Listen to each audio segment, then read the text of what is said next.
Hello friends, unique learning M YouTube channel पर आप सभी का वेलकम है। एज यू नो कि मैं जो है स्पीकिंग कोर्स बता रहा था इस चैनल पर, लेकिन कुछ परीक्षाएं नज़दीक हैं तो कुछ साथियों ने कहा कि सर परीक्षा से संबंधित कुछ बात करें। तो आज जो है हम जो बैंकिंग कंपटीशन है, जैसे नाबार्ड है, एसबीआई क्लर्क है, तो नाबार्ड से संबंधित, एसबीआई क्लर्क से संबंधित जो कक्षा 10वीं और 12वीं पर आधारित क्वेश्चन इंग्लिश से पूछे जाते हैं, उन्हीं के संदर्भ में मैं आज बात करने जा रहा हूं। आप लोग इसको बढ़िया से जो है समझिए और एकदम बिल्कुल कॉन्सेप्ट क्लियर रहेगा समझाने का जो मेरा तरीका है। और कहीं अगर कोई दिक्कत होता है तो आप लोग ज़रूर मुझसे कांटेक्ट कीजिए। तो जैसा कि हमने लिखा है नाबार्ड है, ये अटेंडेंट जॉब के लिए है नाबार्ड में, और बहुत ही अच्छी सर्विस मानी जाती है और इसके लिए जो है सभी को ट्राई करना चाहिए। इसमें काफ़ी संख्या में वैकेंट निकलते हैं, वैकेंट प्लेस निकलते हैं, रिक्रूटमेंट निकलता है, नंबर ऑफ पोस्ट निकलते हैं, माने पद की संख्या ज़्यादा इसमें निकलती है। तो नाबार्ड में, अब नाबार्ड में जो अंग्रेजी में क्या क्या पढ़ना पड़ता है उसके बारे में मैं यहाँ पे समझा रहा हूँ। तो पहला जो है टेंस होता है, वॉयस होता है, तीसरा नरेशन होता है, चौथा कंडीशनल सेंटेंस होता है। ये 4 टॉपिक एक ग्रुप में आप लोग बना लीजिएगा कि इसमें हमको टेंस पढ़ना है, वॉयस पढ़ना है, नरेशन पढ़ना है, कंडीशनल सेंटेंस पढ़ना है। दूसरा टॉपिक आपका जो है ये पार्ट्स ऑफ स्पीच है। दूसरा आपका पार्ट्स ऑफ स्पीच है। पार्ट्स ऑफ स्पीच में क्या है कि प्रोनाउन है, एडजेक्टिव है। अब एडजेक्टिव में क्या क्या पढ़ना है, जैसे प्रोनाउन में आपको प्रोनाउन, काइंड्स ऑफ प्रोनाउन पढ़ना है। फिर इसके बाद दूसरा आपका जो स्टेप आता है पार्ट्स ऑफ स्पीच में, एडजेक्टिव आता है। तो एडजेक्टिव में क्या है, डिमॉन्स्ट्रेटिव एडजेक्टिव है, पॉजेसिव एडजेक्टिव है। अब डिमॉन्स्ट्रेटिव का मतलब संकेतवाचक जो एडजेक्टिव है, विशेषता है। पॉजेसिव एडजेक्टिव जो है, तो इनको आपको पढ़ना पड़ेगा। ठीक है, अभी हम पढ़ाएंगे, बताएंगे कि ये सब क्या चीज़ें हैं। तो अभी आपका इस नाबार्ड के रिक्रूटमेंट से जो on basis of 10th class जो है, 10th क्लास के आधार पर जो रिक्रूटमेंट वो आई है, भर्ती जो आई है और वो एग्ज़ाम होने वाला है, तो उसके संदर्भ में मैं ये बात कर रहा हूँ। तो ये चीज़ें पढ़ना है और बाकी मैं बताता रहूँगा जो भी भर्तियाँ आएंगी। तो अभी ये हो गया। इसके बाद में अब इसी में जो है पार्ट्स ऑफ स्पीच में जो है वो आता है आपका, ये पहला है टॉपिक, पॉइंट जो है। दूसरा पॉइंट है आर्टिकल। क्या है, आर्टिकल। आर्टिकल, हाँ, आर्टिकल आप जानते हैं कि अग्र शब्द या विशेषण होता है, जहाँ पे ए, एन, द का यूज़ कहाँ कैसे किया जाता है। और साथियों, अगर आप इन सारी चीज़ों के बारे में जानना, आप देखिए मैं पहले से बता रहा था जो चीज़ें आज वो कितनी इम्पॉर्टेंट है, इसके बारे में अगर आप पीछे के लास्ट वीडियो में पढ़ेंगे और वहाँ प्लेलिस्ट में जा कर के ये टेंस माने हर टॉपिक वाइज टॉपिक पढ़ेंगे तो आप लोग अच्छी तरह से समझ लेंगे और काफ़ी मददगार भी होगा और हमें समझाने में भी आसानी होगी। ठीक है, तो आर्टिकल हुआ जो है, दूसरा जो है आपका आर्टिकल हुआ। और तीसरा जो है आपका क्या है, क्वेश्चन टैग है। क्या है, क्वेश्चन टैग। Question tag. अब इस क्वेश्चन टैग में आप कहेंगे क्वेश्चन टैग क्या है, तो वह जाता तो है ना, वह जाता तो है ना। तो अभी हम क्वेश्चन टैग भी आप लोग पढ़ेंगे। या तो मेरा एक जो पब्लिश्ड ग्रामर हुआ है ओशन इन कप, हाँ, ये काफ़ी आपका मदद करेगा, कंपटीशन की दृष्टि से ही मैंने बनाया है। तो उसको आप लोग ले करके पढ़ेंगे, वो ऑनलाइन मिलता है फ्लिपकार्ट, अमेज़न पर जो है ओशन इन कप। ठीक है, माने प्याले में सागर हमने उसका नाम दिया है। बहुत छोटे में है लेकिन बहुत वो आपके लिए यूजफुल है। ठीक है, तो आर्टिकल हुआ, क्वेश्चन टैग हुआ। अब तीसरा इसमें जो है क्लाज है, माने इसी में दूसरे पॉइंट में क्लाज है। क्या है, क्लाज है। ठीक है, क्लाज है। अब इसके बाद में आपका फ्रेज है, क्या है, इडियम फ्रेज है, हाँ, इडियम फ्रेज है, ठीक है, फ्रेज है। इडियम फ्रेज का मतलब आप लोग समझते हैं कि जो लोकोक्ति, कहावत, मुहावरा, हाँ, प्रोवर्ब्स होते हैं उनको हम कहते हैं। तो ये चीज़ें आपको इसमें पढ़ना पड़ेगा, ठीक है।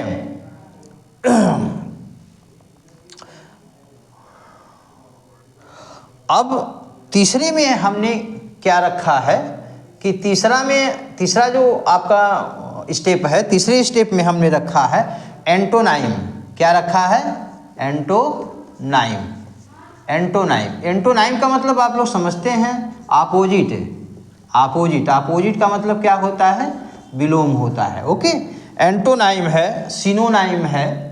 तीसरे टॉपिक में मैंने यहाँ तीसरा टॉपिक लिखा है, तीसरा स्टेप लिखा है, सिनोनाइम होता है।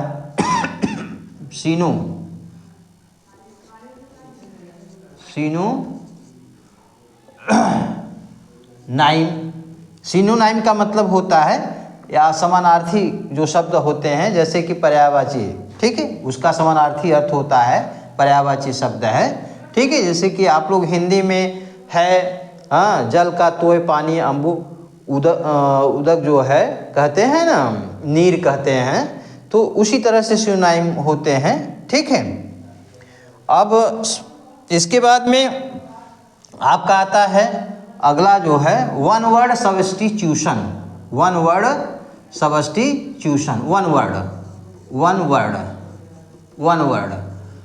वर्ड इतना से आप लोग जान लीजिए कि एक शब्द, जैसे the person who does not believe in God, उसको हम क्या कहते हैं, वह व्यक्ति जो ईश्वर में विश्वास नहीं करता है, उसे हम क्या कहते हैं, तो एथेइस्ट कहते हैं। The person who believes in God, उसको हम क्या कहते हैं, थेइस्ट कहते हैं, ठीक है। तो इस तरह से आप लोग जो है या the person who seize the brightness, माने चमक की तरफ, उजाले की तरफ जो देखता है उसको क्या कहते हैं, माने जो आशावान होता है, ऑप्टिमिस्ट, आशावादी जिसको कहते हैं। तो इस तरह से जो है एक तमाम सेंटेंस होते हैं और तमाम सेंटेंस के एक अर्थ होते हैं। एक शब्द में हम उसको जो है वो भाव निकाल लेते हैं, ठीक है ना, वन वर्ड में, ठीक है। अब इसके बाद में है कलेक्टिव वर्ड्स। क्या है, कलेक्टिव वर्ड्स है, ठीक है। कलेक्टिव वर्ड्स है स्पेल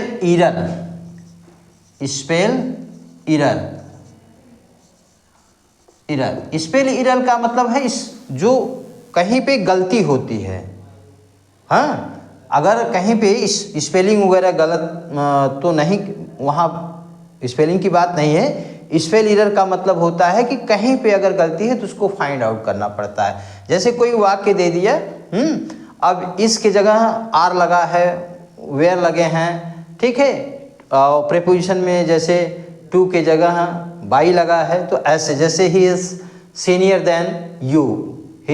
देन यू, वह तुमसे बड़ा है, ठीक है। तो यहाँ पर क्या गलती है, स्पेल इरर क्या है, तो यहाँ पे देन गलत है, क्योंकि जूनियर, सीनियर, इन्फीरियर, प्रेफर, इन सब में हम टू का यूज करते हैं तुलनात्मक में, कंपैरेटिव कंडीशन में। तो ये स्पेल इरर हो गया, हाँ, आपका इडियम फ्रेज हो ही गया है। तो ये तीसरा पॉइंट, ये तीसरा स्टेप है। चौथा स्टेप है आप सबका जो है अब खास करके ये तीन होते हैं, पहला, दूसरा, तीसरा। चौथा में बहुत कुछ नहीं आता है, जैसे कभी कभी क्लोज टेस्ट होता है। क्या होता है, क्लोज टेस्ट होता है, हाँ, टेस्ट होता है, या इसमें जंबल होता है, हाँ, आपका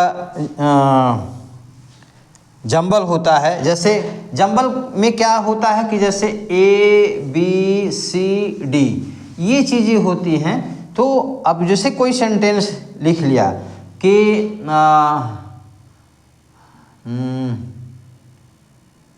टू वाराणसी, वाराणसी, ठीक है, पहला ए कर दिया, ठीक है।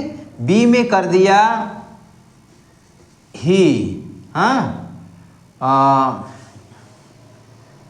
तीसरा में कर दिया गोश, गोश कर दिया। चौथा कर दिया बाईसिकिल, सॉरी,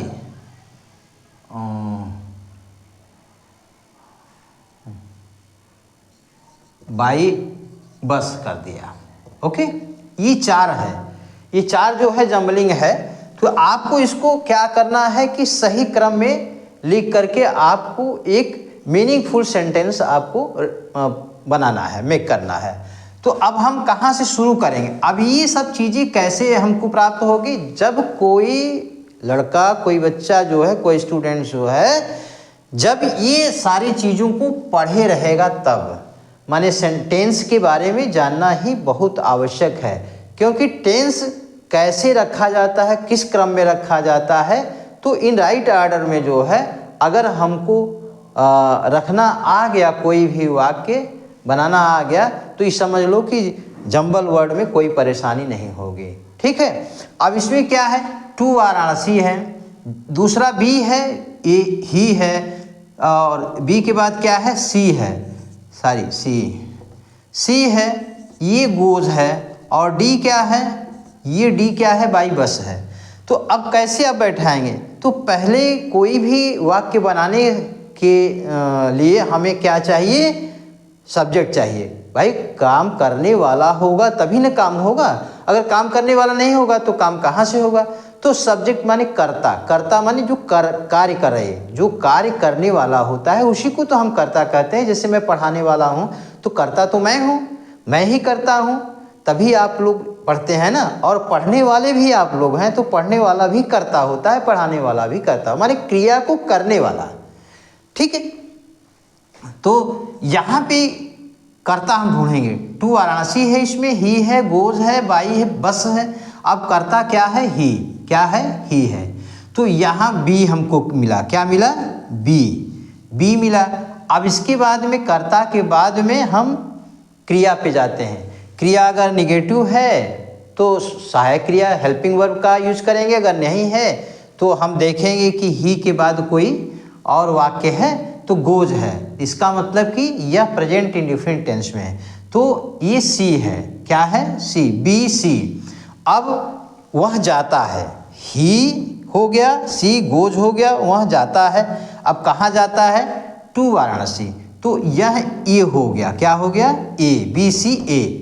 अब किससे जाता है? बाई बस, तो डी हो गया। तो बी सी ए डी हमारा आंसर। ये इस तरह से ये चार विकल्प आपको आंसर में नीचे दिया रहेगा। पहला रहेगा ए बी सी डी, दूसरा रहेगा सी ए डी बी, तीसरा रहेगा बी सी ए डी, चौथा रहेगा नन ऑफ दिस, इसमें से कोई नहीं। तो आपको जो ये क्रम में बैठेगा वो ऑप्शन आपका आंसर में रहेगा, ठीक है। आंसर जो है एज ऑप्शन जो है वो दिया रहेगा। तो यहाँ पे हो गया बी सी ए डी, ये वाला सही है। मान लो ये सी है, ए बी सी करके दिया है, ए में ए बी सी डी है, बी में सी डी ए बी है, और बी में बी सी में बी सी ए डी है, और डी में नन ऑफ दिस है, ठीक है। तो B C A D, B C A D, तो हमारा आंसर यही हुआ। तो इस तरह से ये जो आपका बनता है, हाँ, तो इसी तरह से आपका जम्बलिंग बनता है। और जो एक आता है कॉम्प्रिहेंशन वाला जो होता है, वो कॉम्प्रिहेंशन में क्या है कि आपका जो कुछ वाक्य एक बड़ा सा दिया रहेगा स्टोरी टाइप का। कंप्लीशन भी आता है, कंप्लीशन, कंप्लीशन का मतलब कि आपको एक स्टोरी कंप्लीट करना है। कंप्लीशन एक लास्ट वाला जो होता है कंप्लीशन, हाँ, कंप्लीशन होगा। तो कंप्लीशन में क्या है कि स्टोरी आप लोगों ने कक्षा 9 में, 10 में, 6 में, 7, 8 में पढ़ा होगा कि एक लकड़हारा था, वो जंगल में लकड़ी काटने गया था। जब वो लकड़ी काट रहा था तो उसकी कुल्हाड़ी पानी में गिर गई, ठीक है। तो कुछ ऐसी कहानी का स्टेप दिया रहेगा बीच बीच में खाली रहेगा, बीच बीच में खाली रहेगा। और खाली वाले को कैसे भरना है, आपको नीचे ABCD करके दिया रहेगा कि ये बाई भरा जाएगा, किंटू भरा जाएगा, कि ही भरा जाएगा, क्या भरा जाएगा। तो ये जो चीज़ें भरा जाएगा वन में। तो जैसे एक ही कहानी को 1 2 3 4 1 2 3 4 क्वेश्चन बनाया। तो एक में ए में बाई, बी में सी और डी में इंटू, हाँ, और ई में जो है, ई में इज भर दिया। तो इन्हीं में से ये कहानी आपको दिया रहेगा, वो भरना होगा। ठीक है, तो ये हम जो है पूरा बताएंगे। और जो इसमें सिलेबस में है, जो बैंकिंग रिलेटेड क्वेश्चन पूछे जाते हैं आपको इंग्लिश से, वो सारे क्वेश्चन इसमें हम बताएंगे और इन्हीं के मदद से आगे हम चलेंगे। ठीक है, अगले वीडियो में, नेक्स्ट वीडियो में हम मिलते हैं।